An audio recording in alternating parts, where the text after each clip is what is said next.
Sí, un agradecimiento por la invitación. Y nada, decirle que estoy muy contento porque nuevamente, pese a mi presentación como chileno, yo soy orgullosamente nacido en Las Tablas y criado en un típico hogar santeño. Así es que llevo mucho tiempo en Chile ya, también soy chileno, pero valga la aclaración. Yo estoy muy feliz hoy de estar acá porque además, esto solo se los cuento como anécdota, por ahí hace como 10 años cuando empecé a buscar tema doctoral, me empecé a enamorar de los temas médicos y supe de un profesor panameño que había estado trabajando también en un tema médico y le pedí una audiencia y es el profesor Valencia, acá presente, así es que estuve por su oficina hace por allá 10 años. Y por esa misma época, también de patiperro, fui a dar a Medellín, donde el profesor Tamayo, y hoy me los encuentro a los dos en esta mesa, así es que me queda la satisfacción de pensar que algo debo estar haciendo bien con estos temas. Así es que ese es el segundo motivo de satisfacción. Yo voy a hablarles hoy, se me ha pedido que hable sobre la prueba del daño moral. Es un tema muy espinoso por las dos partes, ¿no? Por la teoría de la prueba y luego por el mismo concepto de daño moral, que es un concepto que es de muy difícil racionalización. Y bueno, para meterme más entre las patas de los caballos, decidí ir derechamente a los daños morales que no admiten prueba directa, en el entendido de que hay una evolución conceptual que se aleja de los sentimientos y de lo que se denominan hechos puramente psíquicos hacia otro tipo de daños. Así es que en el título hay una trampa o una toma de posición inicial que es aquella que dice que inclusive los daños que se presumen deben ser acreditados, ¿cierto?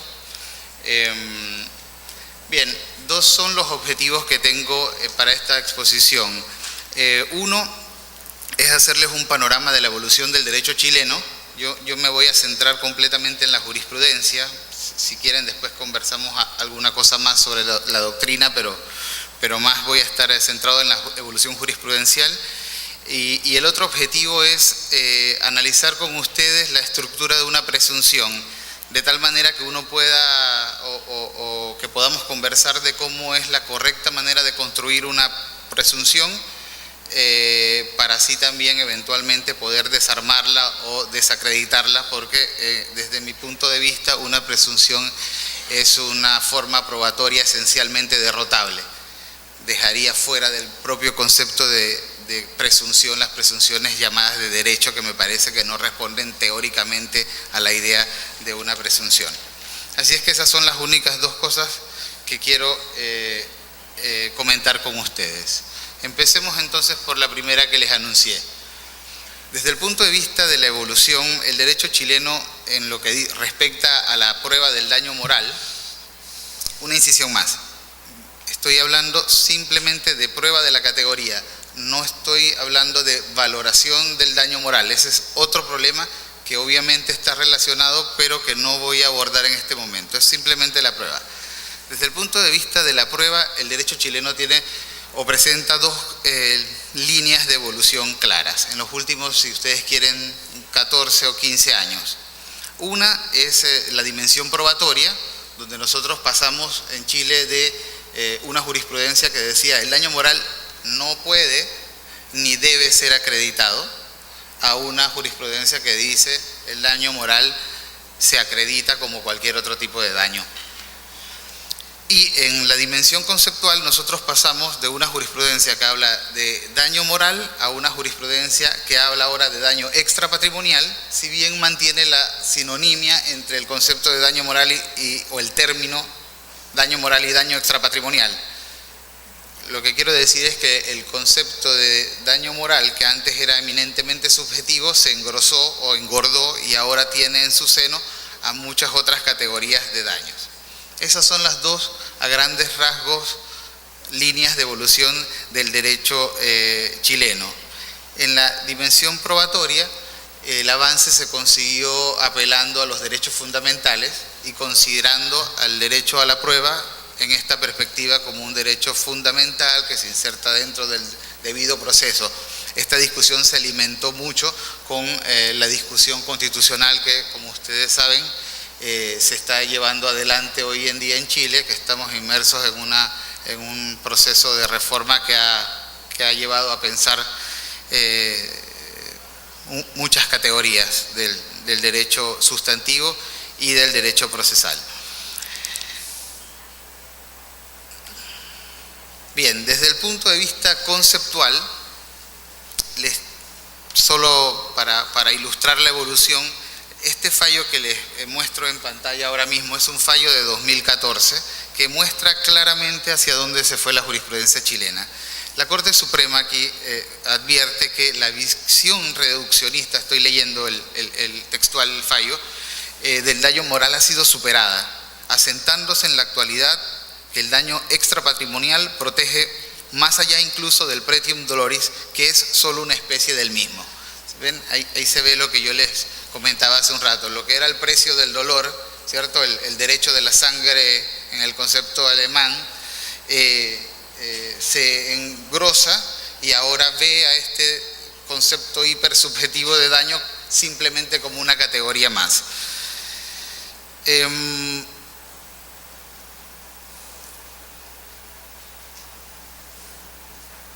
¿Qué categorías entonces? Hay que hacer subtipos de daño moral. ¿Cómo hacemos esta cosa? Quizás deberíamos preguntarnos si es necesario hacer la categorización antes de seguir adelante con esto. Y pienso que esto claramente es una pregunta retórica, es una pregunta para que lo discutamos, o pienso que es una pregunta que lo debe discutir todos los países que avanzan en la construcción de un sistema de reparación de daños morales. Porque la verdad es que hay fuertes objeciones a la idea de una categorización del daño moral. En Chile, al menos, quizás la doctrina más clarividente en el aspecto civil, que es el profesor Enrique Barros de mi departamento en la Universidad de Chile, no sé si estaría de acuerdo él si estuviese aquí en decir que es contrario, pero ha hecho fuertes objeciones desde la perspectiva de que podrían haber o incurrirse en dobles indemnizaciones o dobles pagos, porque un daño que te causa, por ejemplo, una deformidad, te podría cubrir todas las categorías de daños indemnizables, ¿cierto? Podría tener un perjuicio estético, podría perder amenidades de vida y además sufrir una angustia existencial o cualquiera de las otras categorías. Pero bueno, si ustedes me preguntan a mí y estas jornadas se tratan de tomar posición, yo pienso que el camino correcto es la categorización. Y yo no lo pienso desde el punto de vista sustantivo esta vez, sino desde el punto de vista procesal y específicamente desde el punto de vista de la prueba. Si nosotros tenemos un gran saco que dice daño moral, no sabemos por dónde entrarle a la prueba.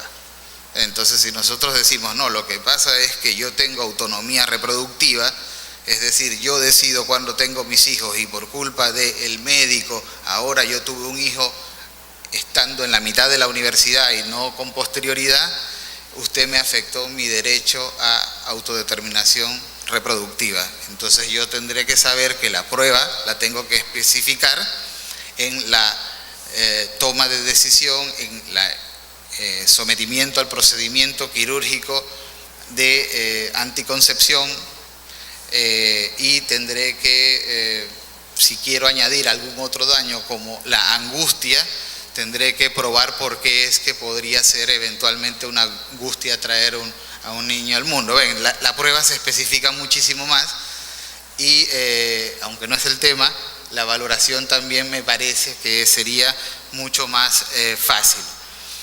Bueno, solo por hacerme un poquito de propaganda a mí también, les pongo esta sentencia o se las leo ahora en lo que interesa, que es una sentencia de agosto de 2015, donde la Corte Suprema de Chile toma uno de mis trabajos sobre el tema y lo cita en la parte que aquí interesa, en sentencia de reemplazo, ¿cierto?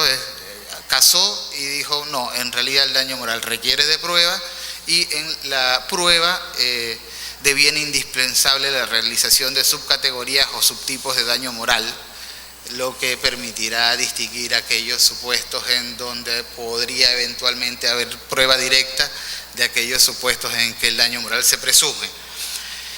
Así es que pienso que todavía esto puede tener vacilación en Chile, pero ya tenemos fallos que se empiezan a repetir en la Corte Suprema en la vía de la categorización. Bueno, y llegados a este punto, tenemos como en la fábula el problema del cascabel, ¿cierto? Se sabe en la fábula esa, ¿no? Desaparecían los ratones hasta que viene uno de los ratones que era muy inteligente y dijo, acá lo que tenemos es que descubrir cuál es el problema. Se descubrió que el problema era que un gato se metía por la noche y él dijo, bueno, la solución es, le ponemos un cascabel y cuando el gato viene lo escuchamos y nos escondemos. La pregunta es, ¿quién le pone el cascabel al gato? Nos pasa lo mismo ahora, al menos en la doctrina chilena y la jurisprudencia. ¿Cómo categoricemos? ¿Cómo serán estos subtipos de daño moral? ¿Quién lo hace? El ambiente cultural chileno jurídico es muy reacio a la ley. Bueno, hay algunos que piensan que ya eso ha cambiado, pero es difícil que se mande un proyecto legislativo haciendo categorías como sí está pasando en Colombia, ¿cierto? Ayer hablé con los colegas de acá del Instituto Antioqueño que me mandaron algún material muy interesante donde ya hay una reflexión sobre la categorización de daños. Ahora, por lo que estuve leyendo anoche, parece que tampoco se ponen muy de acuerdo en las categorías. En Chile yo creo que la posibilidad de que esto vaya por vía legal es nula y por lo tanto lo que podemos hacer nosotros es ver lo que ha estado haciendo la jurisprudencia, que es una jurisprudencia donde se observan todos estos tipos de conceptos que están acá en esta diapositiva. Daño moral como lesión a derechos de la personalidad, daño moral vinculados a la violación de deberes conyugales. Todavía no se ha llegado a ningún daño moral por infidelidad, pero estamos cerquita. Sí hay daños morales, ahora les voy a comentar algún caso por no reconocimiento de paternidad, es automático además, te tienen que meter un proceso para que reconozcas paternidad, al día siguiente de que te condenan tienes una demanda y una condena por daño moral. Ya les voy a comentar un poquito más en detalle eso porque es interesante ver cómo la jurisprudencia va construyendo la lesión en ese caso.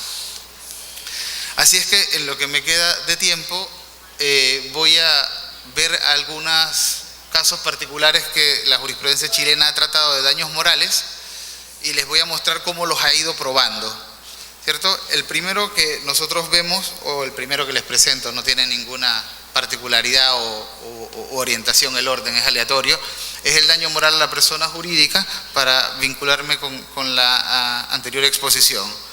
Pues la jurisprudencia chilena hoy tiene 32 fallos de Corte Suprema donde se ha referido al asunto y hoy en día es criterio mayoritario decir que se afecta el nombre comercial y que esto sería un derecho de la personalidad de la persona jurídica. Siempre hay que acreditar una merma en las donaciones que reciben las empresas, ¿cierto? Una publicación en algún registro de deudores o unas pérdidas monetarias.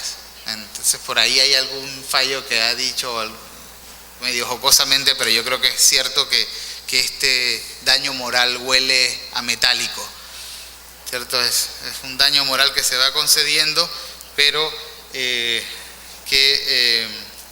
tiene que tener repercusiones patrimoniales. ¿Qué otro daño moral tenemos?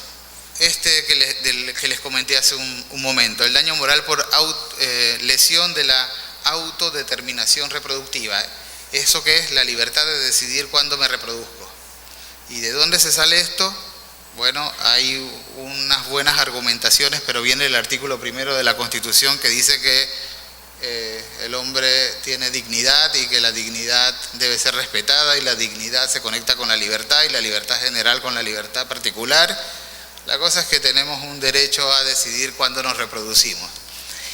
Y si nosotros vamos a un médico y nos instalamos algún mecanismo anticonceptivo y este mecanismo falla, el médico violó el derecho de autodeterminación reproductiva y por lo tanto tiene que indemnizar. Esto es muy interesante porque hay en Chile dos fallos de este. Uno que fue una esterilización que desde el punto de vista del daño moral era más complejo porque yo decidía ya no tener más hijos, ¿cierto? Entonces la angustia por tener más hijos y sobre todo si es a edades avanzadas puede ser mayor. Pero hay otro que a mí me interesa más porque además estoy en un dictamen para el tercer caso que todavía no se falla, que es el fallo del pellet anticonceptivo. Es esta barrita que se mete subcutánea, que normalmente la utilizan las mujeres.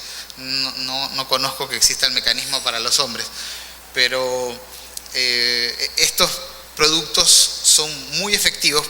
Al parecer es uno de los anticonceptivos más eficientes, pero es complejo de aplicar porque es liposoluble, es decir, se disuelve la hormona en un medio grasoso.